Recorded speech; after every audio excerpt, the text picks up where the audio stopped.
امتحان اللغة العربية 2025 الأول كده، طمنونا عملتوا إيه؟ يا رب تكونوا بخير وحليتوا كويس.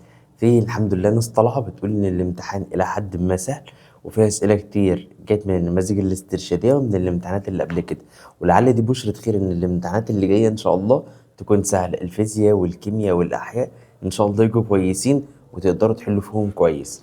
طيب أنا عندي كلمتين بس صغيرين: الطلبة اللي ما حلتش كويس، أو الطلبة اللي حلت نص نص، او الطلبه اللي عماله دلوقتي بتحسب هتجيب كام ومش هتجيب كام، فكك من كل الكلام ده. اهم حاجه حبيب قلبي، خلاص انت لو انت علمي عندك فيزياء، ولو انت ادبي عندك تاريخ، ومذاكر الفيزياء ومذاكر التاريخ. الوقت ضيق حضرتك، الوقت ضيق. ما تخليش حاجه عماله بتسرقك. يوم النهارده ممكن يعدي منك وانت لسه بداتش تذاكر في فيزياء، او يوم النهارده ممكن يعدي منك وانت لسه بداتش تذاكر في تاريخ. قوم استغله احسن في انك تبدا تذاكر فيه، وان شاء الله ربنا يوفقكم وتوصلوا للاحلام بتاعتكم يا رب. السلام عليكم.